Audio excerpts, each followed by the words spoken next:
Hey everyone, so I'm going to cover the round 6 game between Alireza Firouzja versus Fabiano Caruana. So Firouzja was playing white, Caruana was black, so let's just kick it off. D4 was played, knight f6, c4, e6, indicating that Caruana is ready to face basically numerous setups. Maybe he was planning to play a Nimzo, a Bogo Indian, maybe just d5. Firouzja follows up with g3, indicating he's interested in going into like a Catalan position. D5, bishop g2, bishop e7, and knight f3. And we get this mainline Catalan here. However, after castles, Firouzja plays queen d3. This has been only played in maybe a couple of games. Actually, in the Leech's database, it says that Dingler and Geary played this, but I'm not going to go through that game. On ChessBase, it said that only 14 games are played with Queen D3 here. So this is an interesting move. In a way, White delays castling.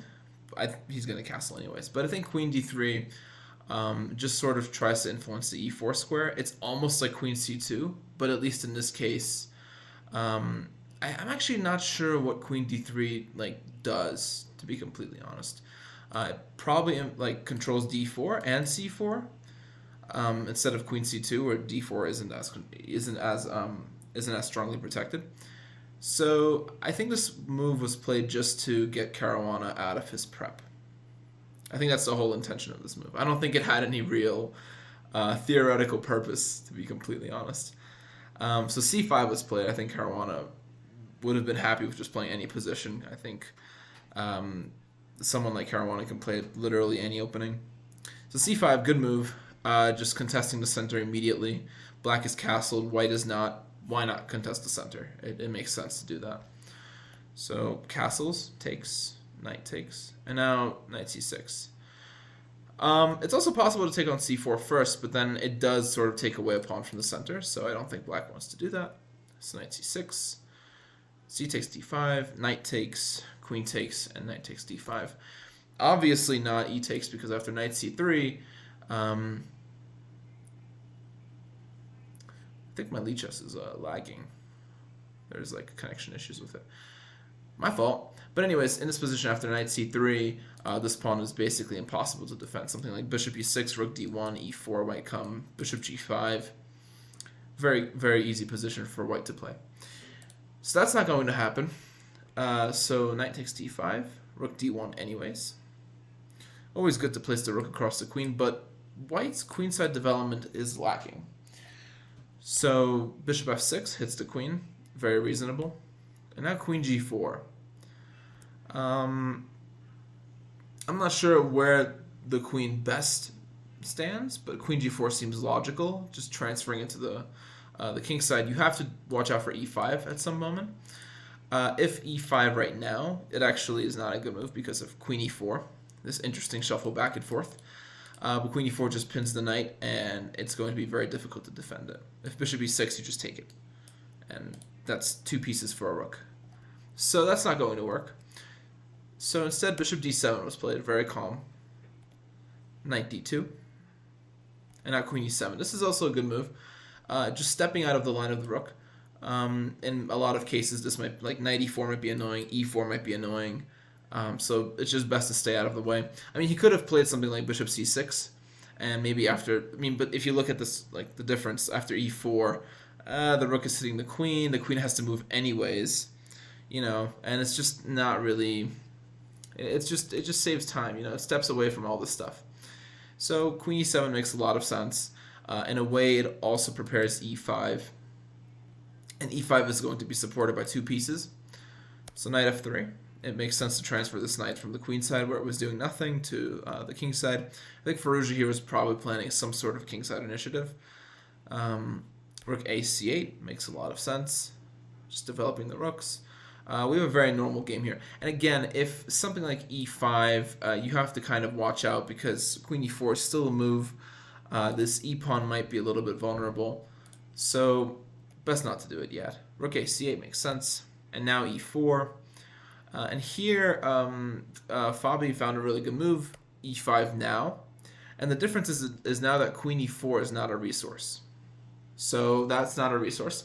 And this move is a lot stronger. And actually, this pawn move cut the connection of the queen from the other side of the board. So in a way, this queen is actually very limited on squares. If we look at the squares that black controls, it's actually quite annoying. I mean, g6 might trap the queen outright. Queen h5. g6 obviously doesn't trap the queen because after g6 you just play queen h6. If bishop g7, you just go back and you try to play from there. Or you could even just go back here. I think actually going back to d2 is probably a lot safer. So yeah, that's not going to work. So queen h5, get rid of all the color. Now knight b4. The knight has to move. So knight b6 isn't a good move because after b3 this knight's dead. I mean, it can't go anywhere. It's just completely dead. So that's why knight b4 was played. And actually this does open up a lot of possibilities for different tactics. If white is careless here, let's say white plays something looks logical, a3. Why not kick the knight? If it's coming to c2, at least it comes to c2. Well, here's a great move. Bishop a4. And now the rook has to move. Now, you really don't want to play the rook upwards. I don't think it's in a lot of danger. Actually, it's kind of limited on the places it can go. So let's say something like rook f1. Looks logical. Again, if rook e1, then knight c2 just wins material. So rook f1. Knight c2 anyways. And now this great move, bishop b5. And this rook is basically trapped. It's actually incredible. If you play rook d1, bishop e2, rook d5, and now this great move, knight d4. And you can see how this pin is just impossible to deal with. The rook has to give itself up here, I think. There's no way to get out of this. Black has a very simple threat of playing g6 and h5. And once the queen disconnects from the knight, the piece is lost. GG's. So that's not working. These are the kind of tactics that exist here. Like in this looks like a very simple position, but there are very serious tactics here. What if, for example, instead that was what was played, bishop g5. But what if something like h3? White just waits, doesn't commit to this. Now if bishop a4, obviously we just played b3. Maybe white is okay here. But I just want to show how this might turn out. Knight c2 anyways. Rook b1. And now bishop b5 again. And this is a very annoying move. Like bishop e2 is coming with knight d4, and this pin is just like extremely annoying. So there are a lot of things involved. Like you have to play bishop f1 here to try and get rid of this bishop. But now bishop c6, just hitting this pawn, and it's like very frustrating for white to defend it. You can't play rook e1. Bishop d3, like okay, if you try that, then it just goes back. It's just a very frustrating position. And if you try something like queen g4, rook fd8, let's say, you exchange the rooks, h5, and white's queen is going to be distracted from this pawn. And there's nothing that white can do about it. And after this is taken, I mean, the rook on b1 looks very awkward. Knight b4 might be a move. This pawn might push forward, kick the knight, and if the rook is on a1, I mean, this is just winning. So this is why white can't just sit around here. White can't just play h3. It's just not a good move. So that's why Firouzja played bishop g5, at least it gives a square on c1 and then it connects to rooks. It also exchanges pieces. The other thing it also does is sort of take away support from the e5 square. So this move makes sense. Bishop takes, knight takes. Okay, I don't think Caruana is going to blunder mate in 1. So h6, the knight goes back. Obviously not h3. Again, the knight will have no life. So knight f3. It looks awkward for white to do this. I mean, white's queen is also very awkwardly placed. But it does have the bonus of actually attacking e5. And Caruana here played a very good move. I mean, like a lot of people might consider this, maybe this. You know, e5 is hanging, and Caruana just decided to go back. Great move. Just covering everything, covering the e5 square. And black can just sit here. White is actually not well positioned for any sort of real plan. White can't really overcommit himself because he'll just create unnecessary weaknesses. Black, on the other hand, can just play a very calm game and just slowly improve his position with maybe like rook d8, rook e8. Maybe try to use the c-file, maybe push these pawns. I mean, white can try to do the same, but because his queen is cut off from the queen side, it's actually very difficult for white to organize anything tangible. So that's why I think Firouzja here didn't panic, but I think he played a move that he thought would give him some sort of initiative or some sort of chance to make this position to a winning game. And he played here Rook takes D7, just sacking the exchange. And I'll show you the point of that. First of all, the first thing this does is put the queen and the rook at the same line. So that's why bishop h3 was played, skewering. Now f5 is really the only move to save black from the skewer. So this was taken. If bishop takes f5, then queen e8, and this is actually saving because this queen is hanging, so it's not exactly working. So instead of that, pawn takes, and I think the point of this is that now g6 and e6 are probably squares that white can access, like knight h4 can come at some point. So it's actually really, it's not very easy for white to play this on one hand, but on the other hand, black also has to be a little bit careful because these squares are vulnerable, and there are a lot of pieces swarming around the black king. But I think the way Caruana handled this was very calm. Just shut down white's initiative very easily. Rook e8 makes a lot of sense. There are no real threats against the black king. f6 is not possible. You just take this. And there's really no real breaks. Nothing with knight h4 is really working. It was played anyways, but there's really no serious attack going on here.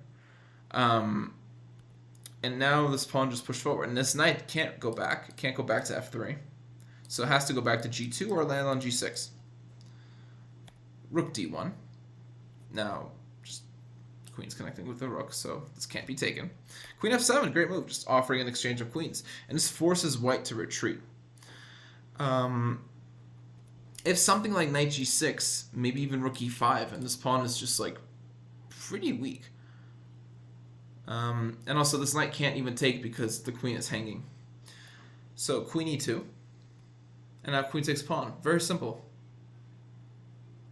And it looks like white's attack is just completely fizzled out here. White just lost a queenside pawn. Black already has a majority. Black is actually up the exchange. Sure, for a piece and a pawn. But still, I mean, white doesn't have any real attack going on here. Like, sure, the square on g6 looks very promising for white, but then at the same time, like, f5 looks kind of weak. This bishop has to hold on to it. The bishop looks very awkward. So it's not really obvious how white is going to move forward. Knight g6 anyways. Now rook f7. Rook f6 is also possible. Rook f7 instead. And here, knight f4. And I think the computer was suggesting to play bishop g4 here immediately. And I'll show you the point of this move later. It's to try to play bishop h5 and skewer these rooks. But this is a very weird way. It's very slow. It's not like a quick way to win. And it's also very complicated because on the one hand, like, first of all, black's king is actually pretty secure. This pawn might push forward. This queen might take the pawn at some point if this queen is not here. Queen b3 might be a thing. Just hitting the rook and maybe trying to push forward e3. It's just not very clear. Like, for example, if black just plays e3 here, if you take this queen b3, and you could kind of see, like, this is a very weak spot. Something like e4. Queen b4 is a good move. Just basically holding on to this pawn. It can't push forward because the bishop is on g4. So yeah, it's just a very, very difficult position for white to play. Instead, in the game, knight f4 was played. It has a very clear intention. I mean, he obviously wants to go knight e6 at some point, but also he just wants to try to get this king a little bit more protection, because now black prepares this strike with e3, which is going to be very annoying for white to deal with.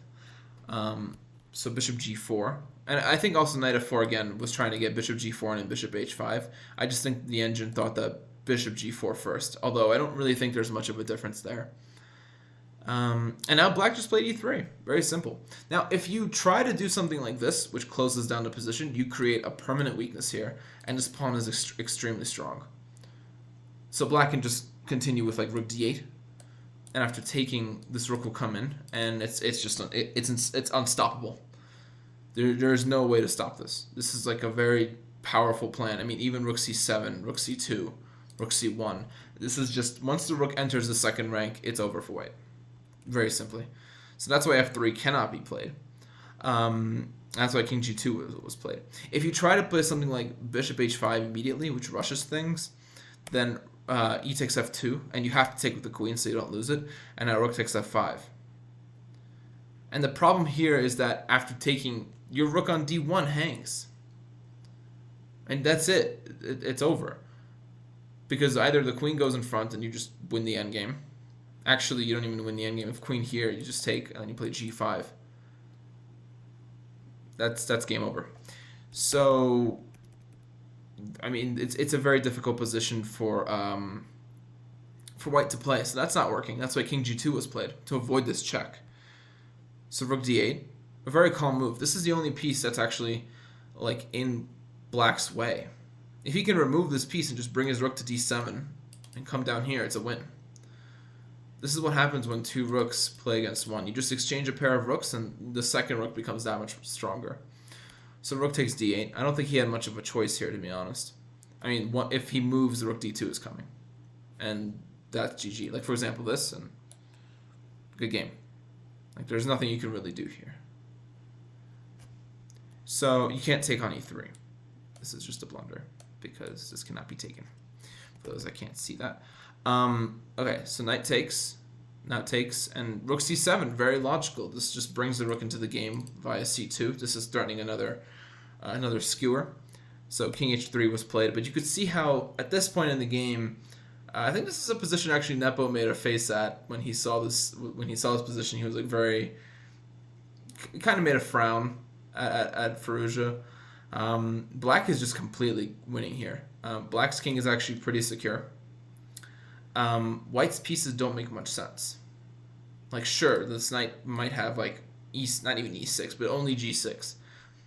That's really all he has going for him. This bishop is actually poorly placed. It's not doing anything. And white's position is just completely miserable. This pawn is weak. These pawns might roll. In any endgame, these two pawns will always beat this one pawn. A passer will be created and there will be a queen. So, yeah, this is just a miserable position to play. Knight f7 is a great move. Just bringing another piece into the game via knight g5. I mean, it's resignable at this point. Bishop f3.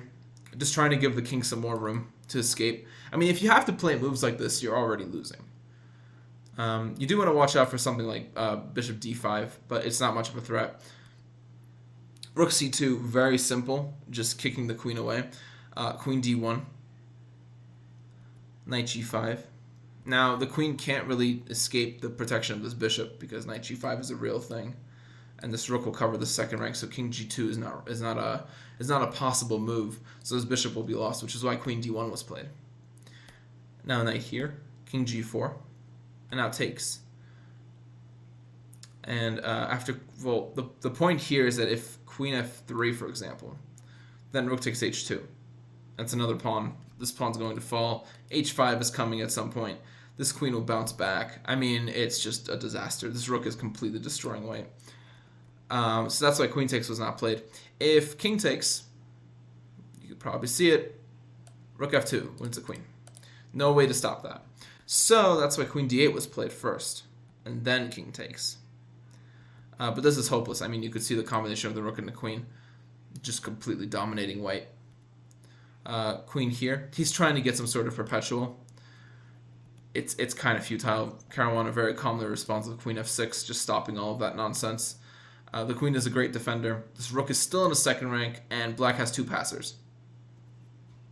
Not much that white can really do here. e4 was tried. This is taken. Queen d7.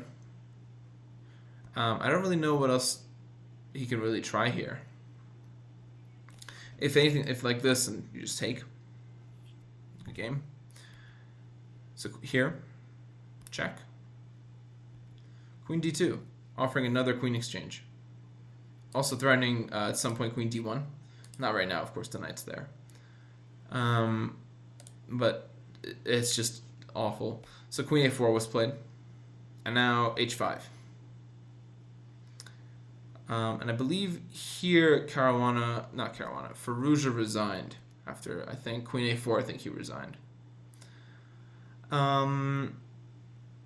What a game. So the point, why did Firouzja resign? Well, h5 is the idea.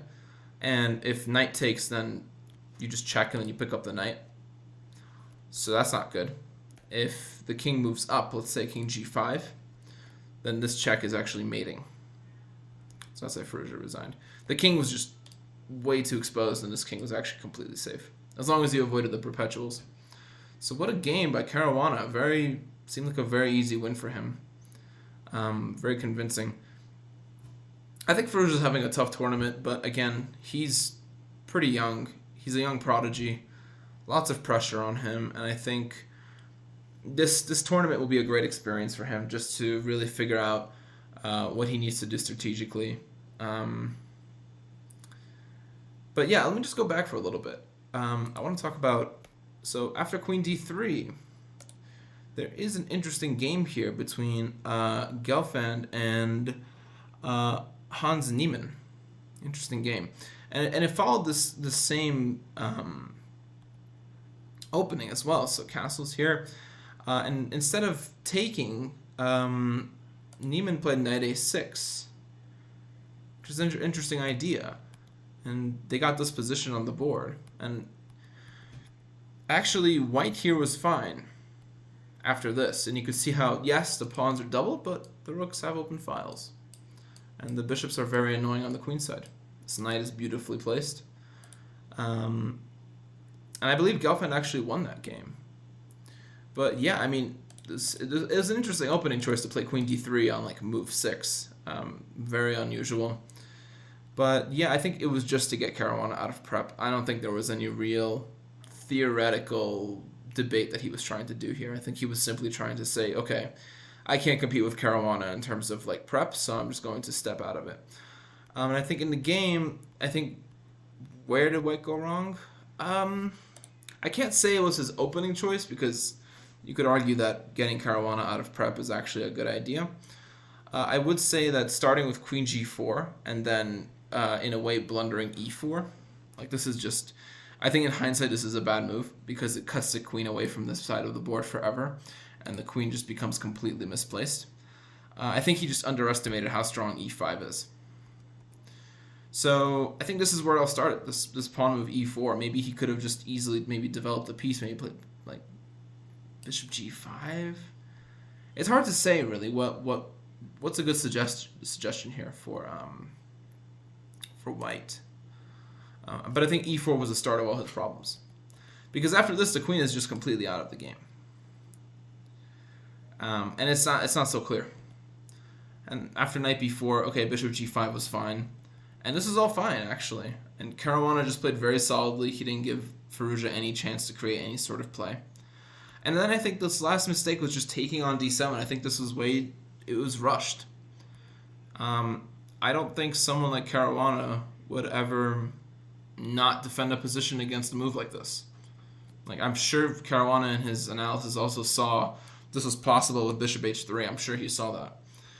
And I just don't think that he was even like scared of it. I mean, I think a better try here was probably something with b4. Just trying to basically force black to give up this e-pawn, which would let the white queen back in the game. So like, yeah, if this is taken, okay, great, but now this is taken. It actually isn't that bad. So, like, and for example, if black tries to stop this idea with a6, which I'm not saying this is the best way to play for black, you could play a4 here, and after something like b5, you can take. But here, this is different, because white actually has some play here. If you, like, rook d5 is coming, this rook might have open access here at some point. This is not so clear. The bishop might take, the bishop is attacking b5. White actually has created issues here, and I think that's maybe the way he should have went with b4, It's a very dynamic way to play, but definitely not the way he did it. He should not have taken on d7. I think that's obvious. And everything just went downhill from here. I mean, there was really... I don't think Firouzja made any mistakes after this. I just think that Caruana completely outplayed him. Again, I really wish there was a way on Lichess to just remove all the colors at once. But yeah, I mean, there was really no real mistakes from Firouzja from here. I think that Caruana just got a much better position and converted it very easily. But yeah, so this is kind of a very... I wouldn't say depressing, but a very difficult tournament for Firouzja. I think with also the expectations placed on him. But yeah, I think he'll do better probably in the next candidate cycle. If not this candidate cycle, maybe he'll jump back. But yeah, I'm sure that he's a young prodigy. This is his first candidates tournament. There are massive expectations for him, and I think he also took a massive break from playing chess. Or not playing chess, but playing big tournaments. So I think all of that combined, it was just difficult for him to get back into his form. And also because he's playing against the best people in the world who are prepping for this tournament forever and have had multiple chances to prep for this tournament. These are individuals who have known each other for years, playing each other, competing, and I think Firouzja is just new to this, no pun intended, new to this game in a way. But yeah, so we'll see you in the next round. Thank you so much for watching. If you want to look at the standings, you can just search up FIDE 22 candidate standings, or you can look at the last video with the Nepo Duda game. All right, take it easy. Bye.